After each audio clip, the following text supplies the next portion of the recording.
নমস্কার বন্ধুরা, ফুড ক্যানভাসে আপনাদের সবাইকে স্বাগত। আজ আপনাদের সঙ্গে খুবই কম মশলায় তৈরি খেসারি শাকের একটি রেসিপি শেয়ার করব। বানানো খুবই সহজ আর খেতে কিন্তু অসাধারণ লাগে। তাহলে চলুন শুরু করা যাক আমার আজকের ভিডিওটি। এখানে আমি 2 আটি খেসারি শাক নিয়েছি। এটাকে অনেকে তেওড়ে শাকও বলে। শাকটাকে প্রথমে খুব ভালোভাবে বেছে নিতে হবে। এর মধ্যে না একটা আঁকড়ার মতো অংশ থাকে, তো চাইলে আপনারা আঁকড়াটা ফেলে দিতে পারেন। এর মধ্যে ছোট ছোট ফুলও থাকে, নীল রঙের ফুল, তো সেই ফুলগুলোও কিন্তু ফেলে দিতে পারেন। আবার ফুলগুলো না ফেললেও কোনো অসুবিধা হয় না। তবে শাকটা কোচানোর আগে শক্ত অংশগুলোকে কেটে বাদ দিয়ে দিতে হবে। এখানে আমি বেশ কিছুটা পরিমাণ শাক হাতের মুঠোয় করে নিয়েছি। এবার ছুরি দিয়ে বা বটি দিয়ে খুব মিহি করে কুচিয়ে নিতে হবে। শাক কখনোই কিন্তু কোচানোর পর ধুতে যাবেন না। আগে আপনারা শাকটাকে ভালোভাবে ধুয়ে নেবেন, তারপর কুচিয়ে নেবেন।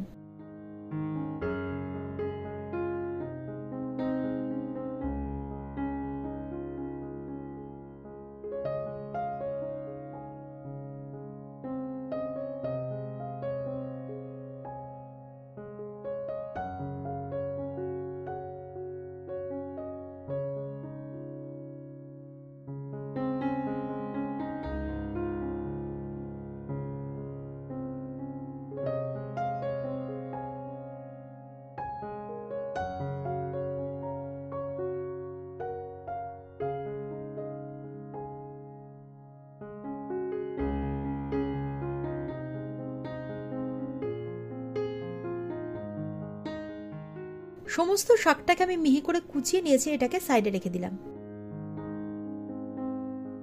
এবার একটা কড়া গরম করে দিয়ে দিচ্ছি 2 টেবিল চামচ সর্ষের তেল। রান্নাটা অবশ্যই সর্ষের তেলে করবেন। তেলটাকে প্রথমে খুব ভালোভাবে গরম করে নেব। তেল গরম হয়ে যাওয়ার পর এর মধ্যে আমি দিয়ে দিচ্ছি 1/4 কাপ বিউলির ডালের বড়ি। এগুলো আমাদের বাড়িতে তৈরি ছোট ছোট বড়ি, সেই জন্য আমি 1/4 কাপ নিয়েছি। আপনারা যদি কেনা যে বড়িগুলো পাওয়া যায় সেটা নেন, তাহলে 10-12টা নিলেই হবে। এবার লো ফ্লেমে রেখে খুব ভালোভাবে এটাকে ভেজে নিতে হবে, যতক্ষণ না এটা একটু লাল লাল হয়ে যাচ্ছে। তো বড়িগুলো এখানে ভাজা হয়ে গেছে, এগুলোকে আমি তুলে রেখে দিচ্ছি। এবার ওই একই তেলের মধ্যে দিয়ে দিচ্ছি কেটে রাখা আলু। এখানে বড় সাইজের একটা আলু নিয়ে আমি ছোট ছোট করে কেটে নিয়েছি। যেমন করে আমরা পোস্ত আলু ভাজার সময় কাটি, ঠিক তেমন করে কেটেছি। এর মধ্যে আমি 1/2 চা চামচ লবণ দিলাম আর দিয়ে দিচ্ছি 1/4 চা চামচ হলুদ গুঁড়ো। এবার লো ফ্লেমে রেখে আলুটাকে খুব ভালোভাবে ভেজে নিতে হবে। লো ফ্লেমে রেখে ভাজলে কি হবে, আলুটা খুব ভালোভাবে সেদ্ধ হয়ে যাবে। আলুগুলো এখানে ভাজা হয়ে গেছে। এবার এগুলোকে তুলে একটা পাত্রে রেখে দিচ্ছি। এবার ওই একই কড়ার মধ্যে দিয়ে দিলাম 1 টেবিল চামচ সর্ষের তেল। তেলটা গরম হয়ে যাওয়ার পর এর মধ্যে আমি ফোড়নের জন্য দিচ্ছি 4টে কাঁচা লঙ্কা, একটা শুকনো লঙ্কা আর 1 চা চামচ 5 ফোড়ন। ফোড়নটাকে লো ফ্লেমে রেখে কিছুক্ষণের জন্য ভেজে নেব। ফোড়নটা ভাজা হয়ে যাওয়ার পর এর মধ্যে আমি ভেজে রাখা আলু আর বড়িগুলো দিলাম। তবে বড়িগুলো ভাজার পর আমি একটু হাত দিয়ে ভেঙে দিয়েছি। এবার ভালোভাবে সবকিছুকে মিশিয়ে নিতে হবে। নিয়ে মিনিট খানেকের জন্য একটু ভেজে নেব। তারপর আমি এর মধ্যে দিচ্ছি 1/2 চা চামচ হলুদ গুঁড়ো আর 1/2 চা চামচ জিরে গুঁড়ো। আর কোনো মশলা কিন্তু এই রান্নাতে ব্যবহার করা হবে না। এবার মশলাটাকে একটু ভেজে নিতে হবে যাতে কাঁচা গন্ধটা চলে যায়। তারপর আমি এর মধ্যে দিয়ে দিচ্ছি 1.5 কাপ পরিমাণ গরম জল। স্বাদ মতো লবণ দিয়ে দিলাম। এবার ভালোভাবে নাড়াচাড়া করে মিশিয়ে নিয়ে এর মধ্যে আমি আগে থেকে কুচিয়ে রাখা খেসারি শাক বা তেওড়ে শাকগুলো দিয়ে দিচ্ছি। এই শাকটাকে আগে থেকে ভেজে রান্না না করে এইভাবে রান্না করে দেখবেন, খেতে কিন্তু দুর্দান্ত হয়। এবার ভালোভাবে নাড়াচাড়া করে একটু মিশিয়ে দিলাম। তারপর ঢাকনা চাপা দিয়ে মাঝারি আঁচে রান্না করতে হবে, যতক্ষণ না শাক, আলু আর বড়িটা খুব ভালোভাবে সেদ্ধ হয়ে যাচ্ছে। মাঝে একবার ঢাকনাটা সরিয়ে নাড়াচাড়া করে দিচ্ছি আর এর মধ্যে দিয়ে দিচ্ছি স্বাদ অনুযায়ী চিনি। অবশ্যই আপনারা চিনিটা দেবেন, তাহলে না টেস্টটা ব্যালেন্স হবে আর খেতে ভীষণ ভালো লাগবে। আবারও আমি একটু ভালোভাবে মিশিয়ে দিয়ে ঢাকনা চাপা দিয়ে মাঝারি আঁচে রান্না করে নেব, যতক্ষণ না এর মধ্যে যে জলটা আছে সেটা শুকিয়ে যাচ্ছে।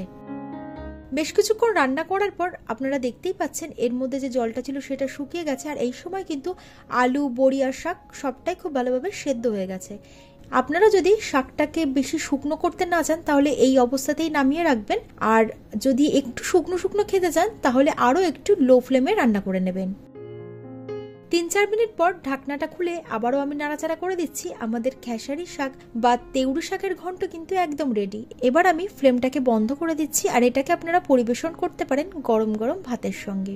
আজকের রেসিপিটি আপনাদের কেমন লাগলো অবশ্যই কমেন্টে জানাবেন। ভালো লাগলে লাইক আর শেয়ার করতে ভুলবেন না। আমার চ্যানেলের নতুন বন্ধু হলে চ্যানেলটা সাবস্ক্রাইব করে নেওয়ার অনুরোধ রইল। পাশে থাকা বেল আইকনটি অবশ্যই ক্লিক করে দেবেন, তাহলে আমি আমার চ্যানেলে নতুন কোনো ভিডিও আপলোড করলে তার নোটিফিকেশনটাও আপনাদের কাছে পৌঁছে যাবে। নেক্সট আপনারা কোন রেসিপি দেখতে চান অবশ্যই কিন্তু কমেন্টে জানাবেন। আজ তবে এই পর্যন্তই, আবার হাজির হয়ে যাব নতুন একটা রেসিপি নিয়ে। আপনারা ভালো থাকবেন, সুস্থ থাকবেন, ধন্যবাদ।